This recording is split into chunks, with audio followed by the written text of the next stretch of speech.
기독교의 발흥, The Rise of Christianity라는 책을 쓴 로드니 스타크라는 사람이 있습니다. 기독교의 발흥, 기독교가 어떻게 생겨났는가라는 책이죠.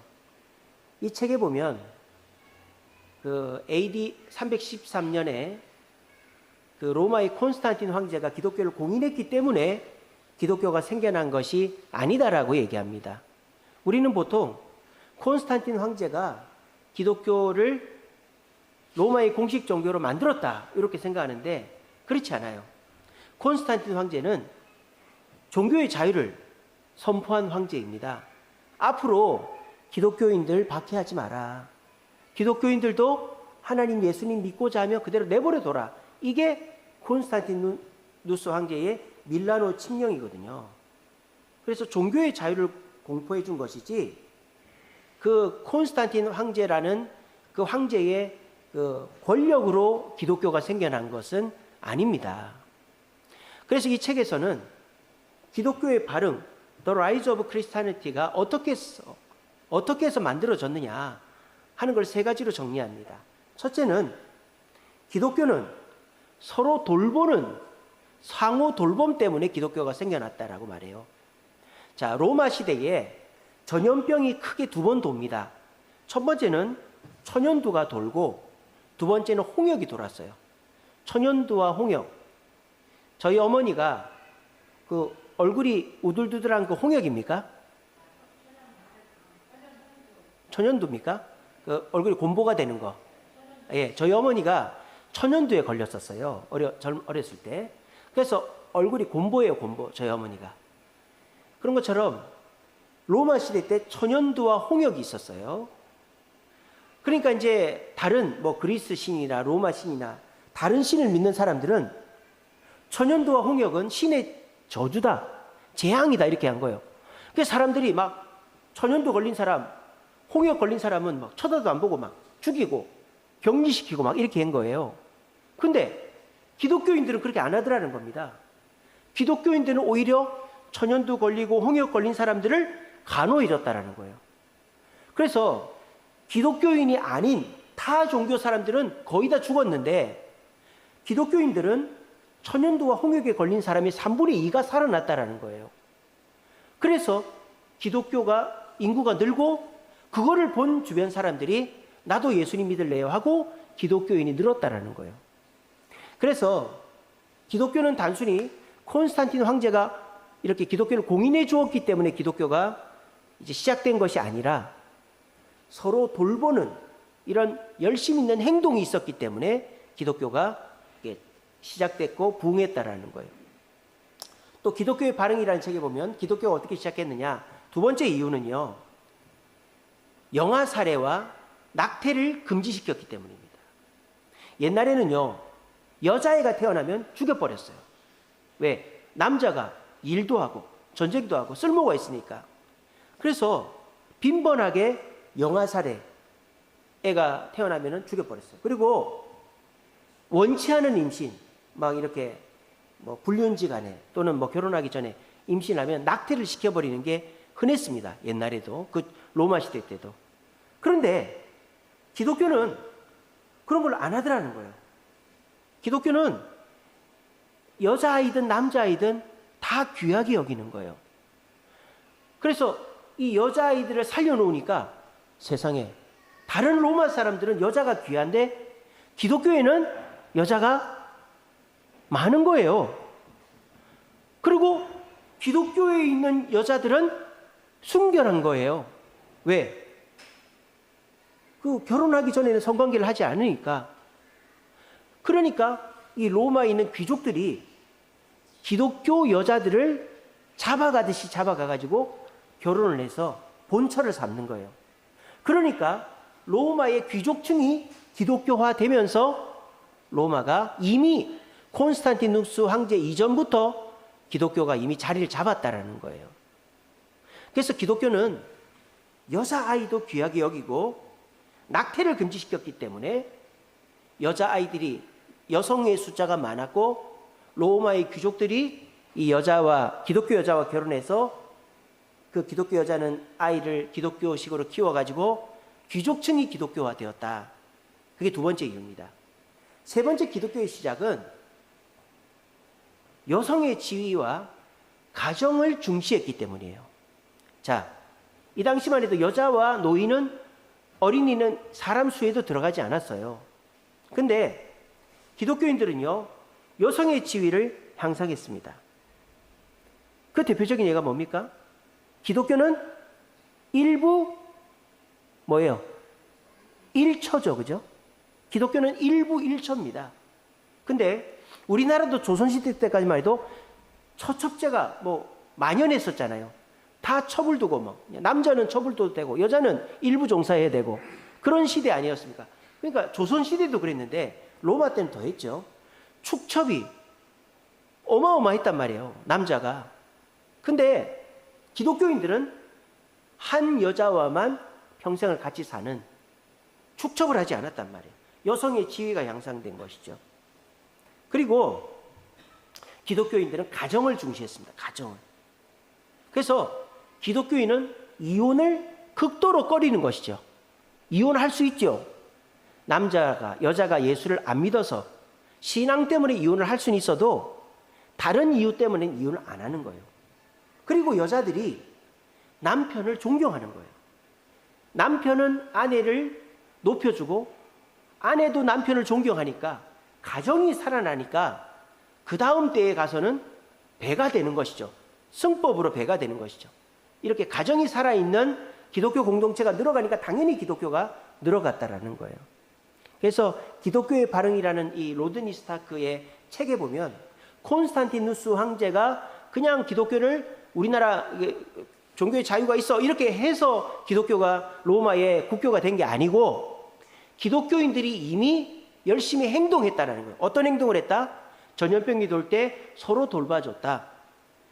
여자아이든 어린아이든 아이들을 소중히 여기고 낙태를 금지시켰다. 그리고 남편은 아내를 사랑하고 아내는 남편을 존중하는 가정이 이루어지니까 그런 행동 때문에 기독교가 부흥했다라는 거예요. 우리나라 기독교도 마찬가지입니다. 우리나라가 이제 기독교가 이렇게 부흥하게 된 것이 저기 평양서부터 부흥을 했거든요. 그래서 이제 제가 전에 사역했던 부천해강교회 정문영 목사님이 원래 부평 재건교회에서 사역을 했어요. 그 부평 재건교회가 어떻게 만들어진 교회냐? 북한 사람들이 만든 교회예요. 북한에 평양 대유운동 때 예수 믿어가지고 북한에서 예수 믿은 사람들이 피난 나와가지고 세운 교회가 부평 재건교회예요. 그러니까 그런 식으로 우리나라 50년대에는 북한 사람들이 최고의 엘리트고 제일 똑똑한 사람이 북한 평양 사람들이고 신앙도 제일 좋은 사람이 평양 사람들이었다는 거예요. 근데 그때 그 평양이 이미 기독교가 동양의 예루살렘이라는 별명이 들을 정도로 부흥을 했고 발흥을 했기 때문에 그 여파로 북한의 성도들이 한국에 와서 60년대, 70년대, 80년대 대부흥이 우리나라에서 일어난 거지. 우리나라에 무슨 훌륭한 목사님들 무슨 그런 것 때문이 아니라 이미 평양 대부흥 운동의 그 성도들이 한국에 와서 이 대한민국에 부흥이 일어난 거예요. 그러면 우리가 일제시대 때 또 조선 말기 때 어떻게 해서 교회가 부흥했느냐? 똑같아요. 우리나라에도 전염병이 많았습니다. 특별히 1895년도에 콜레라가 창궐 했었어요. 콜레라가. 우리나라에 콜레라가 창궐 했었어요. 왜? 지저분하니까. 손도 안 씻을 때니까. 옆에 하수구에 가서 똥 싸고 이럴 때니까. 콜레라가 창궐한 거예요. 그때 에비슨 선교사라는 분이 있어요. 우리나라의 고종의 주치의였습니다. 이 에비슨 선교사가 의사였는데 이 사람이 이 콜레라를 잡은 거예요. 어떻게 했느냐? 오물을 집 곁에 두지 마라. 오물을 저 멀리 옮겨라. 그리고 물을 끓여 먹어라. 물을 끓여 먹어라. 조선시대 사람들은 물 끓여 먹지 않습니다. 그냥 먹죠. 근데 에비슨 선교사가 이 콜레라를 잡으려면 물을 끓여 먹고 오물을 멀리하고 손을 씻어라. 이렇게 해서 콜레라가 잡혔다 그래요. 1895년 콜레라가. 두 번째는요. 우리 대한민국이 원래 처첩제가 만연했었죠. 근데 축첩을 금지시켜버립니다. 교회에서. 이렇게 합니다. 교회에서 어떻게 하냐면요. 세례 받으려면 첩 돌려보내라. 그렇게 가르친 거예요. 선교사님들이 세례 받으려면 축첩을 하면 안 된다. 본처 한 명 빼고 다 재산 좀 줘서 돌려보내라. 그러면 세례 줄게. 이렇게 된 거예요. 그리고 이 교회 오는 사람들 보니까 술 먹고 나면, 예배 끝나고 나면은 술판을 벌이는 거예요. 술 먹으면 자연스럽게 뭐 합니까? 도박을 하잖아요, 도박을. 그러니까 예배 끝나고 나면은 술 먹고 도박하는 거예요. 그러니까 선교사님들이 이거 안 되겠다. 이 조선 땅에 악습 중에 하나가 이 술이랑 도박이구나. 그래서 선교사님들이 예수 믿는 사람은 술 먹으면 안 되고 도박하면 안 된다. 그렇게 해서 기독교인들이 술이랑 도박이랑 흡연을 금지시킨 게 선교사님들이에요. 축첩을 금지시키고 술, 도박, 흡연을 금지시킨 거예요. 그리고 초대 기독교회, 우리나라 일제시대 때 기독교에 어떤 일을 했느냐? 아동을 존중했습니다. 아동을. 그게 뭐냐? 옛날에는 애들은 그냥 뭐 개똥이 소똥이 이름도 제대로 안 지어줬죠. 근데 어떤 선교사님이 백정의 아들이에요. 백정의 아들인데 애가 똘똘한 거예요. 그래서 이러면 공부를 시킨 거야.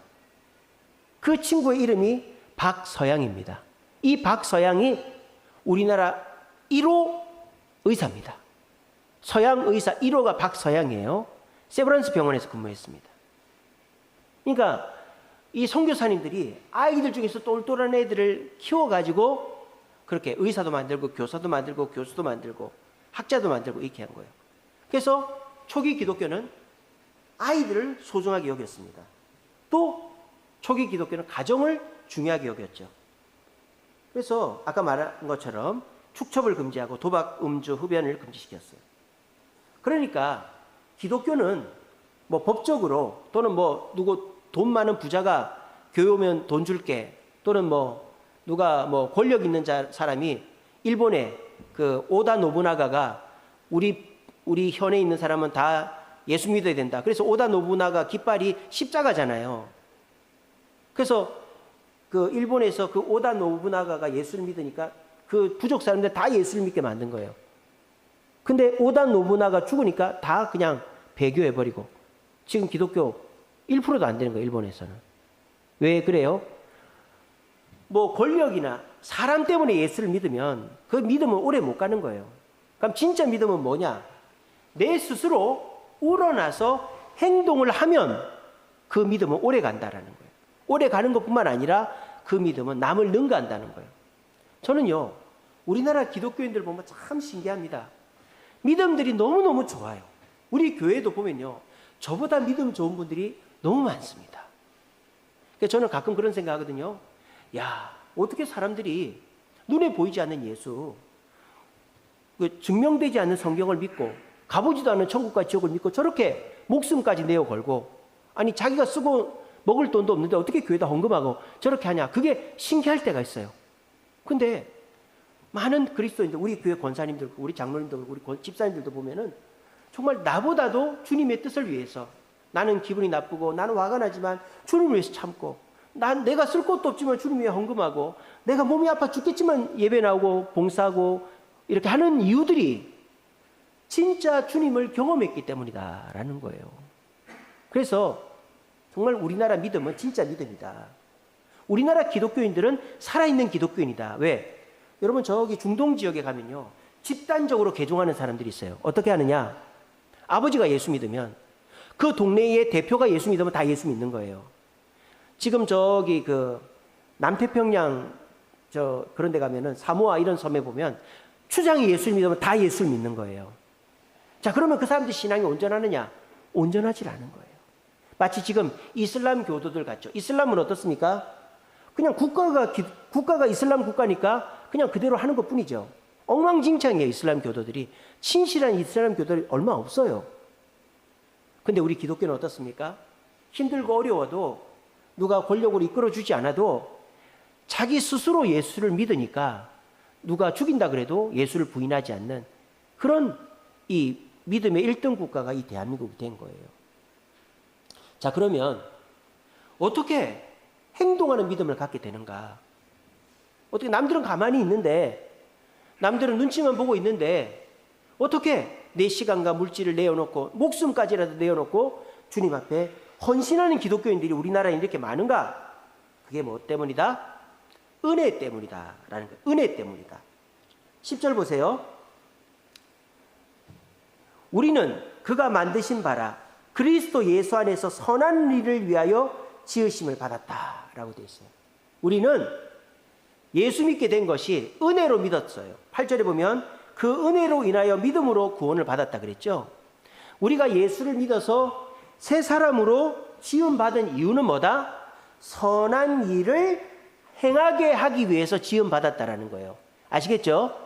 우리가 예수 믿은 것은 무슨 저기 절에서 하는 것처럼 산에 들어가서 가부좌 틀고 명상하고 이러는 게 아니에요. 우리가 예수 믿은 이유는 은혜로 예수를 믿게 되었는데 그 은혜는 뭐 때문에 주는 거다? 선한 일을 하게 하기 위해서 은혜를 주는 거예요.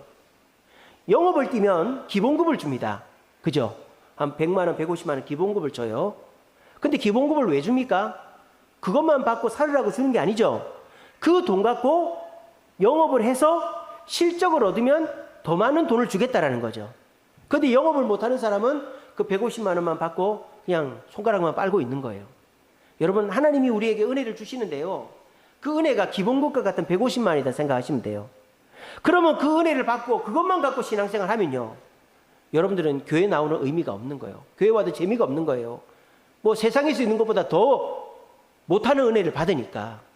세상에서는 한 달 뭐 일하면은 300만 원씩 받는데 이 교회는 와서 예배드려도 헌금만 하지 하나님 주는 건 없고 뭘 내라고만 하고 어떻게 됩니까? 하나님이 주신 은혜를 바탕으로 해서 선한 일을 하면 어떻게 됩니까? 기본이 30배, 60배, 100배의 은혜를 받는 거예요. 아까 말씀드린 로마의 초기 기독교인들, 그 사람들이 왜 천연두에 홍역에 걸린 사람들을 돌보았는가? 그 사람들이 왜 여자아이를 죽이지 않았는가? 그 사람들이 왜 축첩을 금지하고 가정을 중시 여겼는가? 은혜를 받아서 하나님 말씀대로 살아보니까 하나님 말씀대로 서로 돌보고 아이들을 존중하고 여자를 존중하니까 30배, 60배, 100배의 은혜를 받으니까 이 사람들이 더 열심히 행동을 했다 이 말이에요. 우리나라 평양 대부운동 때 예수 믿었던 사람들이 왜 콜레라가 창궐할 때 사람들을 돌봤는가? 왜 백정의 아들을 의사로 만들었는가? 왜 축첩을 금지하고 도박, 음주, 흡연을 금지했는가?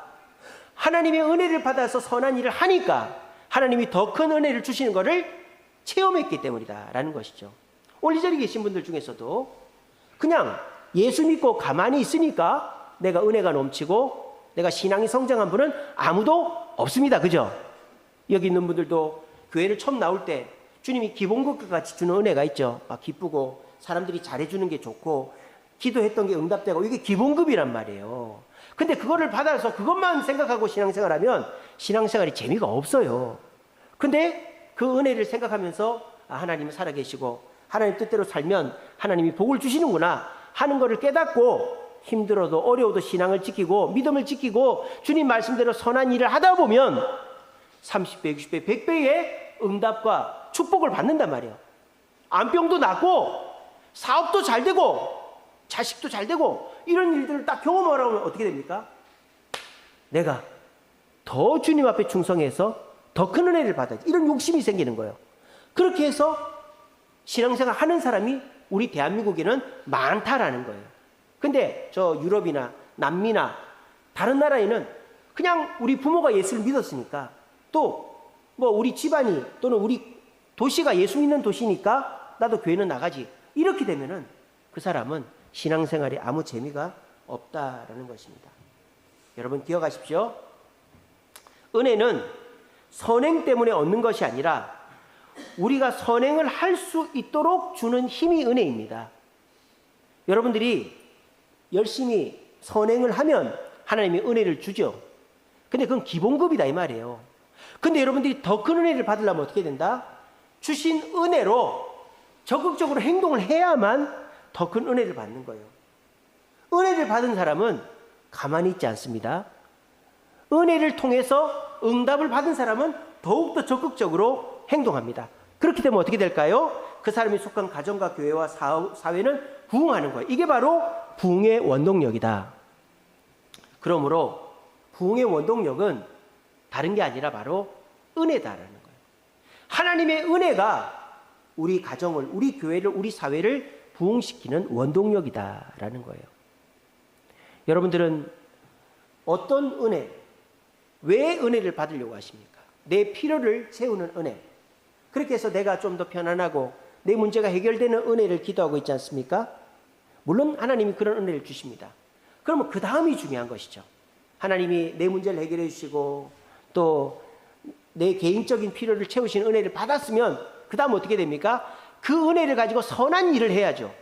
남을 위해서, 교회를 위해서, 가정을 위해서 선한 일을 하면 더 큰 은혜를 받게 되고 그 사람의 믿음과 신앙은 성장하게 되어 있다라는 것입니다. 그래서 오늘 이 자리에 오신 분들 하나님의 은혜를 사모하시기 바랍니다. 근데 그 은혜를 단순히 나만을 위한 은혜를 사모하지 마시고 하나님의 은혜를 주셨을 때 그 은혜를 받아서 선한 일, 가정을 위해, 교회를 위해, 국가와 사회를 위해 선한 일을 하시기 바랍니다. 그러면 하나님이 여러분들에게 더 큰 은혜를 주셔서 부인할 수 없는 하나님의 살아계심을 체험하게 될 줄로 믿으시길 바랍니다. 자, 그러면 우리가 은혜를 받아서 어떤 행동들을 해야 되는가? 어떤 행동들을 해야 되는가? 저는 세 가지 행동들을 해야 된다라고 생각합니다. 첫째는 은혜는 우리에게 긍정적인 행동을 하게 합니다. 긍정적인 행동. 고린도후서 9장 8절입니다. 은혜를 넘치게 하시니 착한 일을 넘치게 하려 하심이라 이렇게 되어 있어요. 하나님이 우리에게 은혜를 넘치게 부어주시는 것은 착한 일, 긍정적인 일, 선한 일을 넘치게 하려고 은혜를 주시는 거예요. 여러분, 은혜는요, 은혜를 받은 사람은 마음에 여유가 생깁니다. 마음이 너그러워진단 말이에요.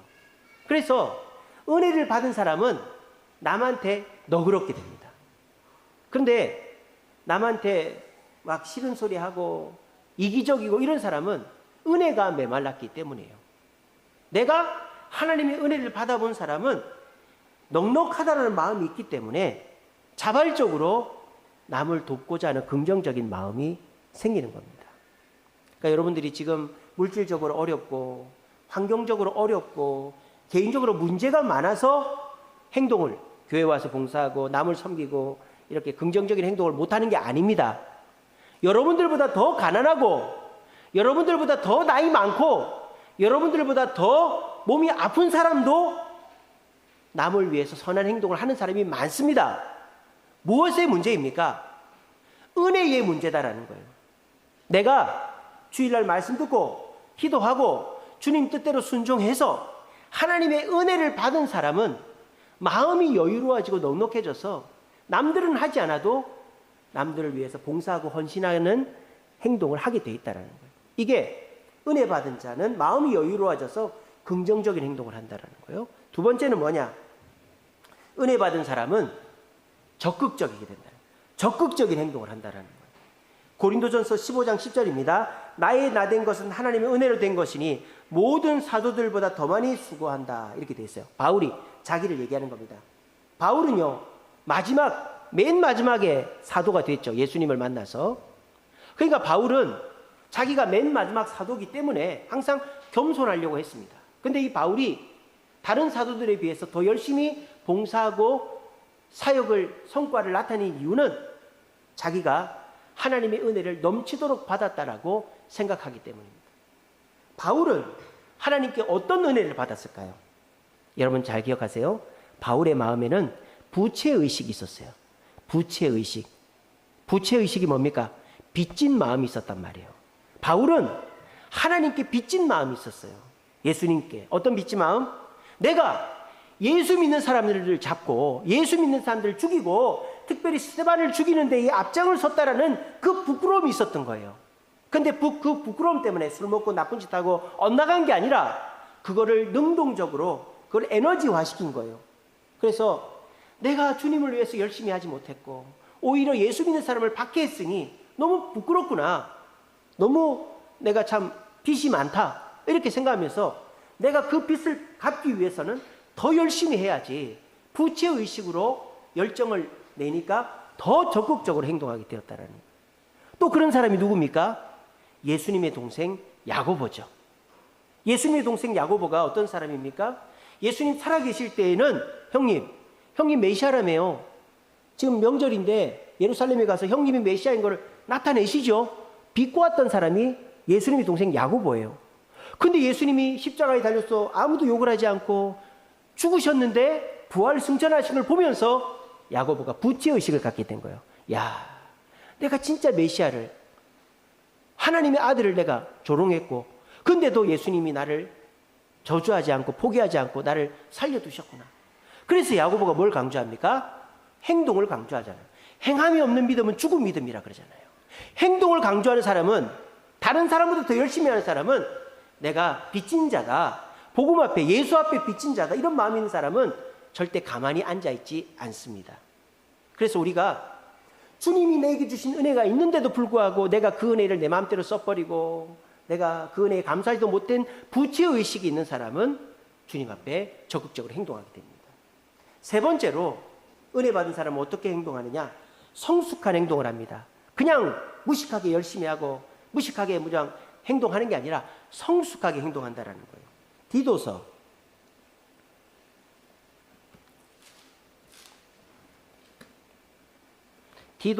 2장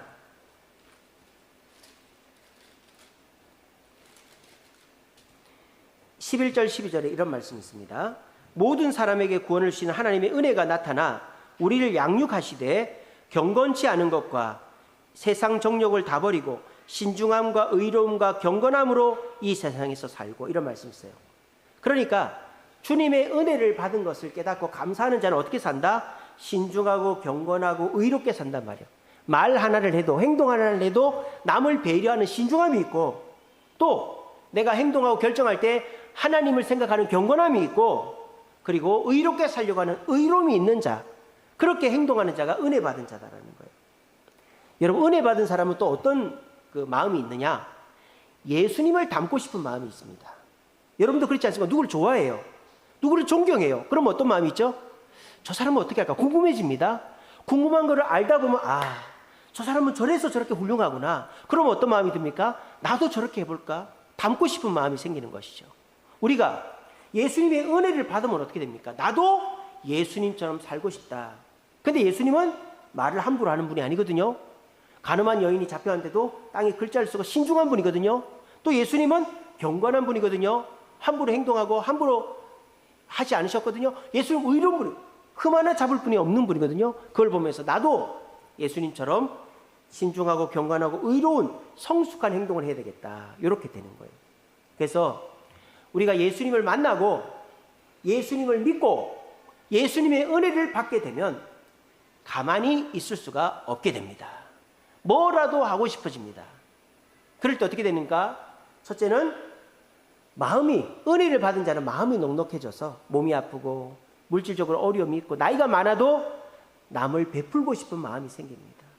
또 은혜 받은 사람은 부채의식이 있어요. 나 같은 이런 죄인 자식을, 나같이 부끄러운 자를 이렇게 구원해 주셨으니 내가 주님 앞에 가만히 있었어야 되겠나, 열심히 해야 되겠다라는 마음이 있는 거예요. 그래서 열심히 하는 것이죠. 그리고 은혜 받은 사람은 예수님을 닮고 싶어집니다. 그래서 어떻게 될까요? 예수님처럼 신중하고 경건하고 의롭게 하려고 노력을 하는 거예요. 이런 열심히 있는 자가 어떻게 돼요? 진짜 은혜 받은 자이고 믿음이 성장하는 그리스도입니다 라는 것입니다. 자식들도 보면 그렇습니다. 그냥 평온하게 커온 애들은 부모의 사랑을 잘 몰라요.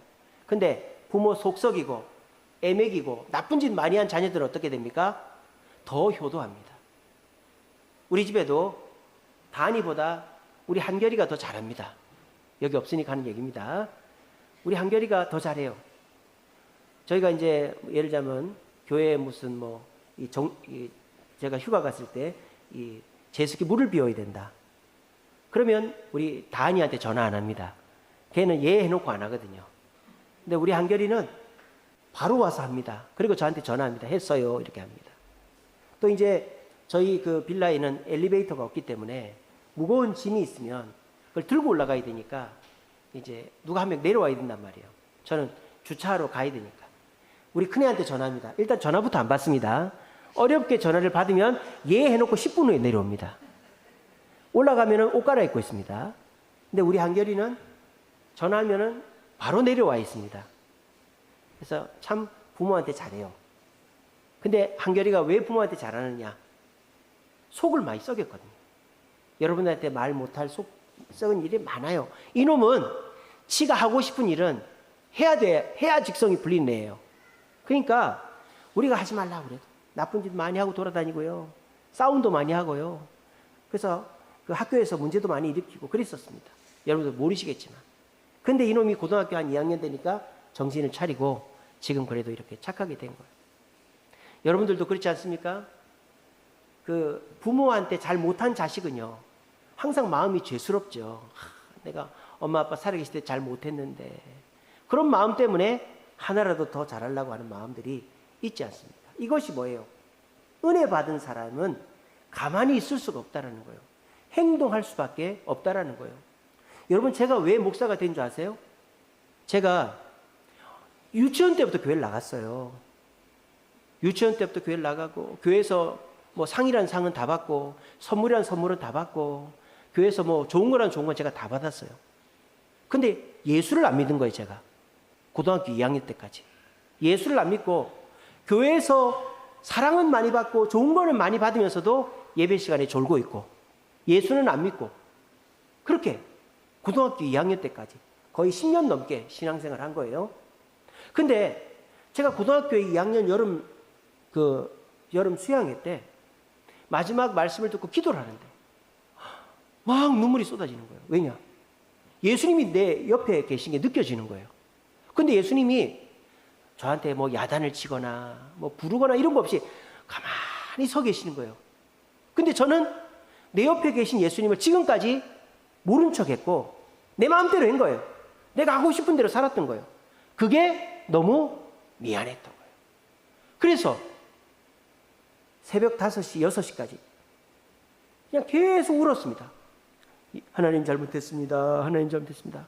나중에 눈 뜨고 보니까 바닥이 막 물로 다 젖어 있더라고요. 그래서 하나님 잘못했습니다. 하나님 잘못했습니다.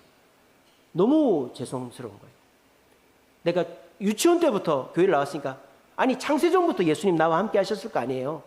근데 그 예수님을 믿지도 않고 나를 도와주는데 고마워하지도 않고 옆에만 세워뒀으니 너무 부끄럽고 미안한 거예요. 그러고 이제 한참 울고 난 다음에 주님이 저한테 한 말씀 하시는 거예요. 너 나를 위해 일해주지 않겠니? 이런 말씀이 마음에 들리는 거예요. 그 말씀을 듣는 순간 제가 어떻게 고역을 하겠어요? 그렇게 하겠습니다. 해놓고는 또 안 하는 거죠. 그렇게 해놓고는 저는 또 선생님이 되겠다고 사범대학교 국어교육과를 가서 선생님이 되려고 또 쭉 그렇게 코스를 밟아 나간 거예요. 근데 하나님이 교사 임용 시험을 4번이나 떨어뜨린 거예요. 제 동기들은 다 됐어요. 하다못해 사립학교 국어 선생님도 다 됐어요. 제 동기들은. 근데 제가 학생회장도 하고 공부도 잘했습니다. 근데 저만 안 된 거예요. 저만. 하나님께서 저를 목사 만들려고 그렇게 하신 거죠.